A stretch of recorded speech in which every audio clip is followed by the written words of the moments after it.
سلام، خبرهای تاجیکستان و جهان را من مومین احمدی تقدیم میکنم. امروز 8 دکبر است. نگاهی کوتاه به چند موضوع برنامه. برخی جوانان تاجیک راضی‌اند رایگان کار کنند. چرا؟ تجلیل از روز ولنتیرها یا ریزاکاران در تاجیکستان. ولنتیر برای پیدا کردن جای کار خیلی مهم است، برای که اوپت در ارگانیزاسیون میجدارات هست. ساکنان کولاب راهی بین المللی دوشنبه چین را که از حدود این شهر میگذرد مرگاور میدانند. زنانی که در نهادهای قدرتی افغانستان خدمت کردند میگویند در دوره حکمرانی طالبان از کار و درآمد کاملا محروم شدند. میرن وقتی که میفهمه نظامی هسته یا میگه سابقه کار میفهمه نظامی هسته، اون رک جوابش میکنه.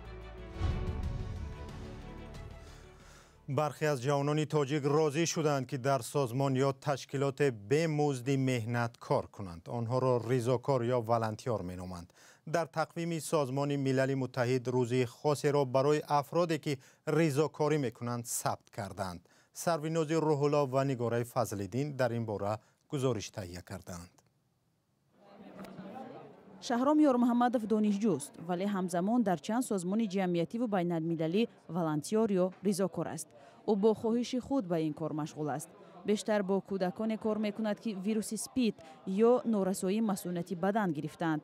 هرچند شهرام رایگان کار میکند، امیدوار است از ریزاکاری منفیتی خواهد داشت.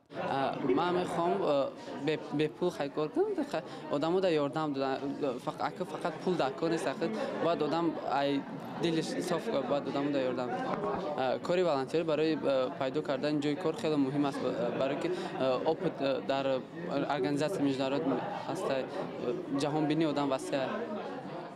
شهرام در نمایشگاهی که به روز جهانی ریزاکاران یا 10 دکبر بخشیده شده است، از همسالان خود دعوت می کند که مثل او کار جمعیتی کنند تا راه آیندهشان هموارتر شود.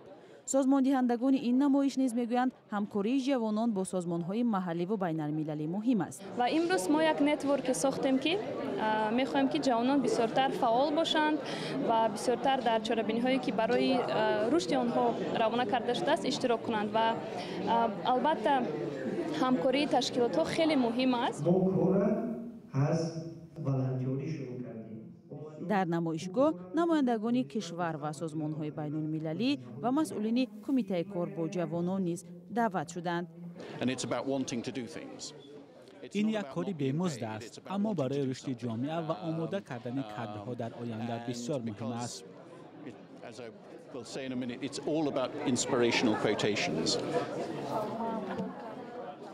در کشورهای غرب ریزاکاری یک حادثه عادی و عمومی است. بسیاری از ریزاکاران بیشتر برای رضای دلی خود یا بر پایه احساسات دینیشان به جامعه خدمت می‌کنند.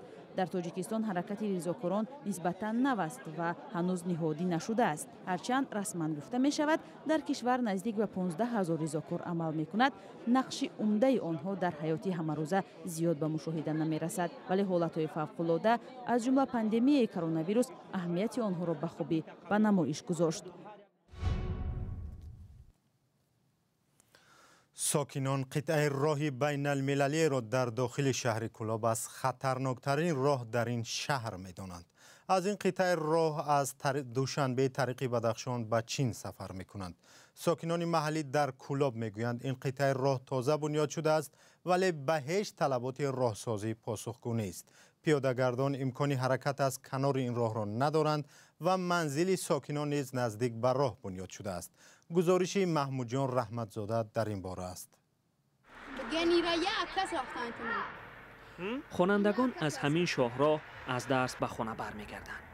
راهی خطرناک است، ولی کودکان چاره‌ای ندارند. ساکنان محله فردوسی کولاب و گرد و اطراف آن از این راه عبور می‌کنند. ماشین‌های باربر از همین راه به بدخشان می‌روند. آن را 3 سال پیش ساخته‌اند. در یک قسمتش راهی پیاده‌گرد ساخته‌اند، در قسمت دیگرش نه. مادران کودکانشان را از دیگر راه به مکتب می‌رسانند. می‌ترسند که ماشین می‌زنند.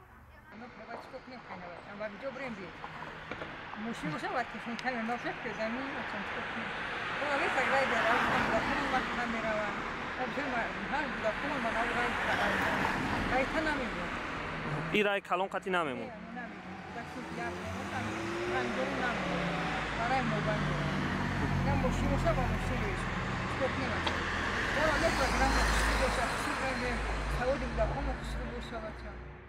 این راهی بین المللی است.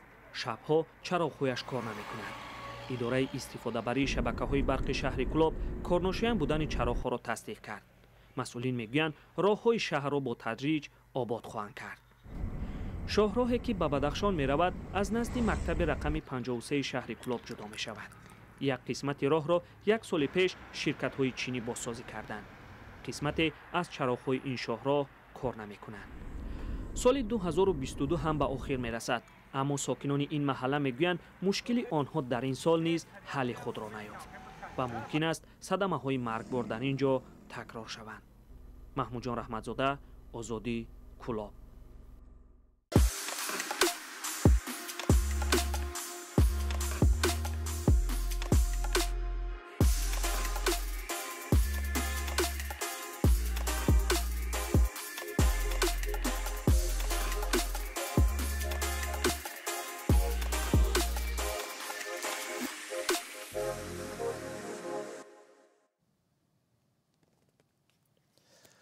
ولادیمیر پوتین رئیس جمهوری روسیه گفت ممکن است جنگ بر ضد اوکراین به درازا بکشد، اما ولادیمیر زلنسکی رئیس جمهوری اوکراین گفت کشورش نمیگذارد هیچ یکی از شهروندانش در قلمرو اشغالی زندگی کنند. هر دو رئیس جمهور هنگام مراجعت به دو سازمان علیحده حامی حقوق در این باره روز 7 دکامبر صحبت کردند. ولادیمیر پوتین هنگام سخنرانی در شورای حقوق بشر روسیه جنگ در اوکراین را عملیات مخصوص نظامی نامید و گفت که آن میتواند طولانی شود. او به قلمرو روسیه همراه کردن قسمت‌های از اوکراین را موفقیت بزرگ عملیات نامید. ولادیمیر پوتین رسا 9.5 ماه پیش فرمان داد که نیروهای کشورش به اوکراین حمله کنند. رئیس جمهور ولادیمیر زلنسکی که آنلاینی به اعضای بنیاد حقوق بشر رابرت کندی مراجعت میکرد گفت که تاکنون نیروهای کشورش نزدیک 2000 محله را از دست نیروهای روسیه آزاد کردند. به قول او جنگ در کشورش به جنگ برای بقا تبدیل شده است که در میدانهای نبرد آن سرنوشت میلیون ها اوکراینی حل می شود. روز 7 دکامبر حکومت طالبان یک نفری که به کشتار متهم میشد در پیش چشم 10 نفر به قتل رساندند. سخنگوی طالبان تصدیق کرد که این اولین اعدام در مظهر عام از زمان سر قدرت آمدن طالبان بوده است و این حادثه در غرب افغانستان در ولایت هرات در حضور مقامداران بلندپایه طالبان به وقوع پیوسته است. ماه اوگوستی سال گذشته طالبان قلمرو افغانستان را تحت تصرف قرار داده و وعده داده بودند که نظامیان حکومت پیشین را عفو میکنند. یک عده زنان افغان میگویند که وعده اجرا نشده است. اسکندر خواجه میرزاده گزارش تهیه کرده است. در دوره حکمرانی طالبان زنان سابق افسران ارتش افغانستان با گرسنگی و کمبیزاتی مواجه شدند. این زنان همگی در خدمات امنیتی ایفای وظیفه کردند و حالا با سبب‌های امنیتی نمی‌خواهند نامشان آشکار گردد. آنها در ماه اوگوست سال 2021 زمان سر قدرت آمدن طالبان از کار محروم شدند. یکی از آنها که رتبه معیار دارد میگوید که قادر نیست اهل عائله‌اش را تامین کند. شما خودتان یک لحظه تصور کنید یک خانم که خودش سرپرست باشه، نانآور باشه، 4 تا 3 تا طفل خرد داشته باشه، طفلی درک نمیکنه که امروز نان نیست، نان میخواد از من. بیرون میشن، هر جا میرن دنبال کار میرن، وقتی که میفهمه نظامی هسته یا میگه سابقه کار میفهمه نظامی هسته اون رک جوابش میکنه.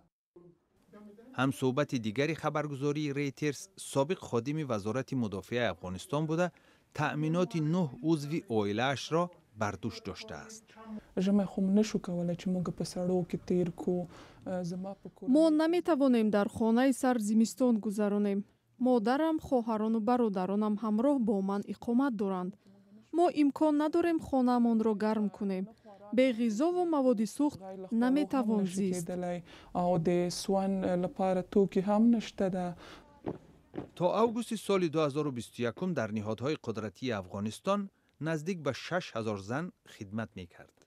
طالبان به همه نظامیان مسئولیت از جزا وعده داده بودند، ولی شمار زیادی افسران و سربازان برکنار، مجازات و یا حتی کشته شدند. تعداد زیاد هستند که آنها طبعا در ارگان‌های امنیتی استخدام بودن، حالا نمیتونن آنها بیان چون عوض آنها افراد دیگری آمدن کسایی که نو هستند، سرشان اعتماد وجود داره و چنان میتونن کارا خوبتر پیش ببرن. سازمان حامی حقوق بشر امنستی اینترنشنال میگوید در دوام 1 سال و 3 ماهی حکومتداری طالبان در افغانستان کمش 100 خادم نیروهای امنیتی این کشور کشته و یا بینام نشان شده است. یک مرکزی که در دوشنبه به کودکان و نورسان گرفتاری اوتیسم یا در خودماندگی کمک میکند از دفتر کارش محروم می شود. در این مرکز به کودکانی در خودمانده که مستقلانه عمل کرده نمیتوانند رفتار و گفتار می‌آموزانند.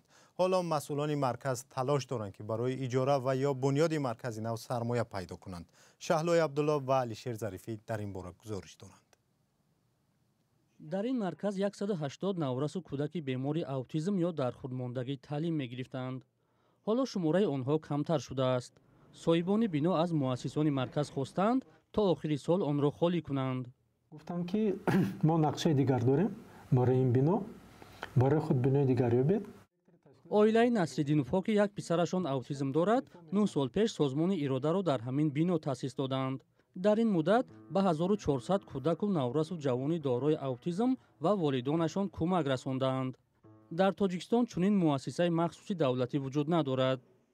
با وجود مشکلات خطری به جای ماندن این اویلا سعی دارد راه حل مشکل را پیدا کند. پیش دوی خیروی 3 میل بیت ما رسید که ما در آن دویدیم.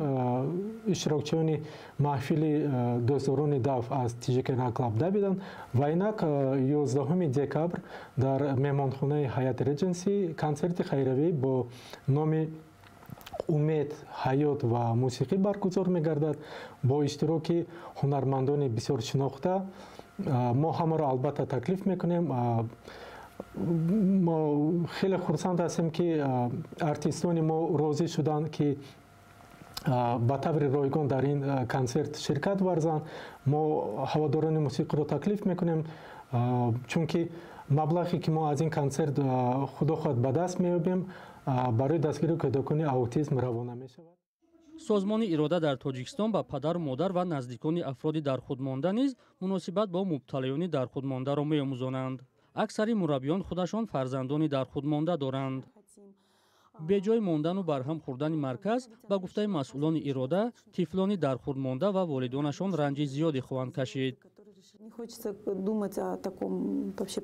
زیاد نمیخواهم که منفی فکر کنم، زیرا امید دارم که این کار خیر عملی شونده است.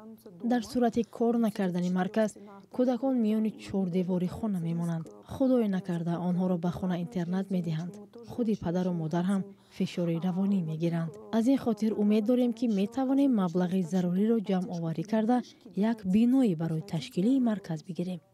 بنا به آمار سال 2019 در مرکز جمهوریوی روانپزشکی تاجیکستان تقریباً 300 گرفتاری در خودماندگی ثبت نام شدند. هرچند این بیماری معالجه ندارد، استفاده از روش‌های خاص زندگی آنها و والدانشان را بهتر می‌کند و یا حتی از بعضی از آنها نابغه می‌سازد.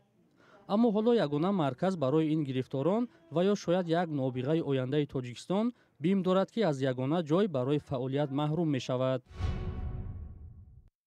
سفر دولتی پرزیدنت ازبکستان شوکت میرزیویف به قرقیزستان که روز 10 دکبر در نظر بود به تأخیر گذاشته شده است. وزارت کارهای خارجه قرقیزستان خبر داد که میرزیویف تا آخر سال جاری به قرقیزستان سفر خواهد کرد. یکی از مسائل مهمی دستور کاری سفر پرزیدنت به قرقیزستان امضای سازشنامه مرزی بین قرقیزستان و ازبکستان است.